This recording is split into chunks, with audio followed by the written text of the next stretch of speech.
আমি ঢাকায় পড়াশোনা করি, বার কাউন্সিল এক্সামের জন্য প্রিপারেশন নিচ্ছি। তো আমার বাবা অসুস্থ হওয়ার কারণে আমি 2022 সালে এখানে চলে আসি। তো এখানে আসার পরে আমাদের ওই একটা দোকান নিয়ে একটু ঝামেলা ছিল আমাদের পরিবারেরই কিছু লোকের সাথে। তো ওরা আমাদের নামে এখন মিথ্যা মামলা দিচ্ছে যে আমরা নাকি রাজনীতি করি, ওদেরকে মারছি ধরছি, এগুলো সবই মিথ্যা বানোয়াট। এখানে আর কি বিভিন্নভাবে আমাকে ফাঁসানোর চেষ্টা করছে। আর ওই সব আমার কাছে ডকুমেন্টস আছে যে ও ঢাকায় 17 জুলাই হয়েছে, আহত হয়েছে, এখানে এসে মামলা দিয়েছে আর কি 4 আগস্ট। 19 জুলাই ও আহত হয়, কিন্তু ও এখানে মামলা করে 4 আগস্ট। তো এগুলো সবই মিথ্যা বানোয়াট, সব প্রমাণ আছে। এখন আমি এটা সুষ্ঠু একটা বিচার চাচ্ছি।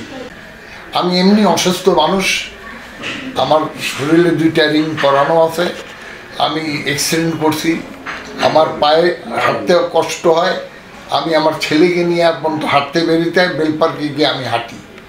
আর তাদের সাথে কেন যে এই যে ভাড়ার টাকা চাওয়ার পরেই তাদের শত্রু হয়ে গেলাম আমি। আমাদের ঘরের ভাড়ার টাকাও দেয় না, চকবাজারে যেটা ইদ্রিসিয়ান সন ছিল সেই সাইনবোর্ডও তারা মুছে ফেলছে।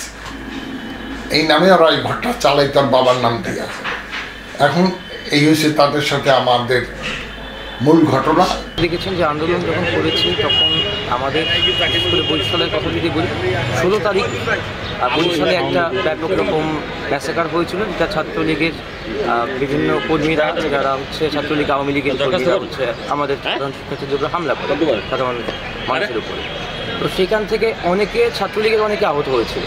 আমরা দেখেছি ঢাকাতে অনেকে আহত হয়েছে, এবং এই যে আহত হওয়া, যারা আহত হয়েছে তারা আবার অনেকে দেখলাম যে বা অন্যভাবে আহত হয়েছে, কেউ হয়তো দুর্ঘটনায় আহত হয়েছে। আমি দেখলাম কিছু পত্রিকা কিছু নিউজ দেখলাম বা কিছু খবর আমার কাছে এসেছে অনেকের মাধ্যমে।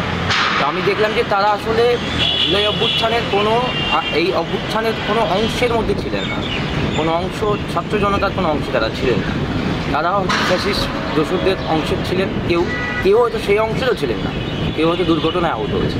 এখন তারা এই যে একটা সুযোগ, যখন হচ্ছে জুলাই এবং আগস্টে যে আহত হয়েছে, 5 তারিখ অবধি যে আহত হয়েছে, সেই আহতদের জন্য যে একটা জুলাই স্মৃতি ফাউন্ডেশন তৈরি করা হয়েছে এবং সেখানে একটা আর্থিক সহায়তার কথা বলা হয়েছে এবং অন্যান্য পুনর্বাসনের কথা বলা হয়েছে তাদেরকে, তো সেই সুযোগটা তারা কাজে লাগানোর চেষ্টা করছে।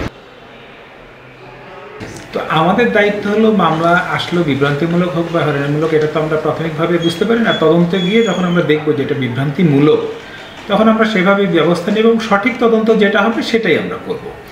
এবং আপনারা যদি দেখেন যে না এই বিভ্রান্তিমূলক মামলা কিন্তু সঠিক তদন্ত হয়নি, সেটাও আমাদের নজরে আনবেন, আমি অবশ্যই ব্যবস্থা নিব এবং এটা সঠিক প্রতিকার করব।